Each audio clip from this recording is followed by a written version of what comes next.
With Loki and Spider-Man paving the way for Marvel variants, this could open the door for multiple iterations of one of the best characters in the MCU, Thanos. I'm pretty sure it's efficient. While the Mad Titan may have met his end in Endgame, we've unlikely seen the last of him, and there is a chance we'll see multiple versions of the character moving forward. I mean, we've already seen the Thanos copter and his pre-Brolin self with his initial Barney, the unfriendly dinosaur look in the original Avengers.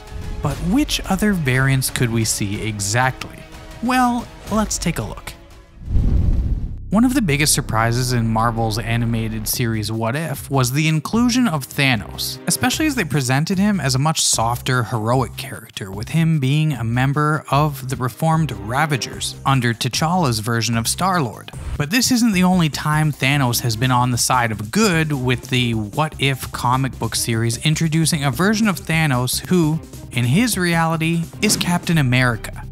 In the story, Thanos joins the Avengers after brokering a deal to combine their forces against an invading alien army, and steps into the mantle of Captain America, even taking the famous shield. While the Captain America Thanos is the most virtuous variant, the most powerful is arguably the Astral Regulator Thanos.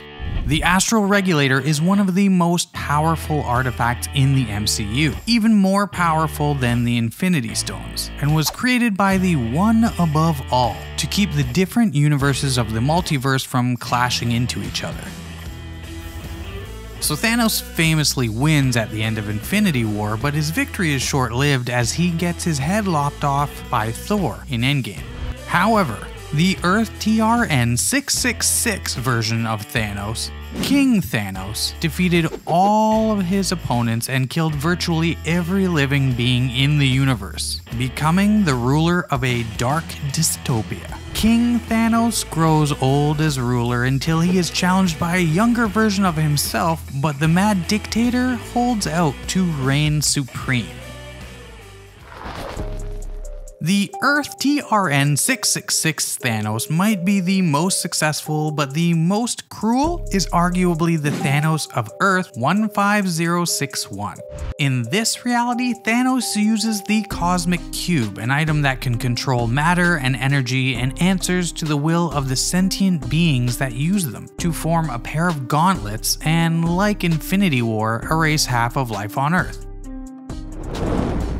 Another variant of Thanos we could see is Omega Thanos, a clone of him that incorporates the power and genetics of the Mad Titan and is absolutely loaded with power. Omega was the most powerful member of the Thanosai, which were powerful android clone and mystical doppelgangers created by the Mad Titan, and they all had a great desire to end all life in the universe. Like the Astral Regulator Thanos, the Heart of the Universe Thanos was able to acquire an insane amount of power. There's a theme. The Heart of the Universe is a virtually omnipotent energy source that can be harnessed by beings that come across it. One of those beings was, of course, Thanos. Thanos is one of the best and most powerful villains in the Marvel catalog, while Darkseid is one of the best and most powerful villains in DC's catalog. Blend them together and you get an even bigger and powerful creation, Thanoside. Thanoside, who was created during a crossover in the 90s, had the eternal strength of Thanos and the immortal physiology of the new gods, making him one of the most powerful creatures around. Unlike Mini Thanos in the comics, the one from Earth 1610 in the Ultimate Comics universe didn't seek the Infinity Gauntlet, but the Cosmic Cube, so he could, unsurprisingly, rule all of existence. Thanos is actually successful almost instantly, taking over the Earth and making them his mindless slaves.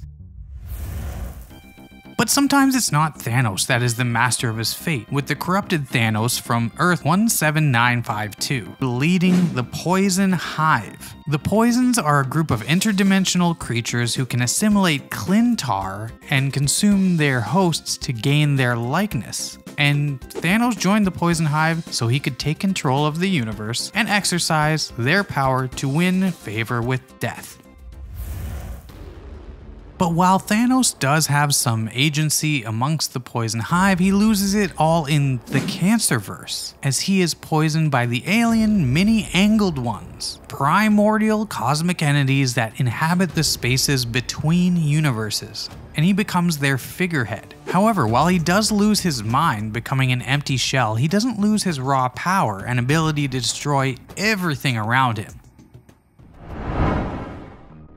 And lastly, not every Thanos variant is as strong or stronger than the original. Take Thermus, for example. Thermus was a parody of the Mad Titan and first appeared in the What the comics. Not What If, What the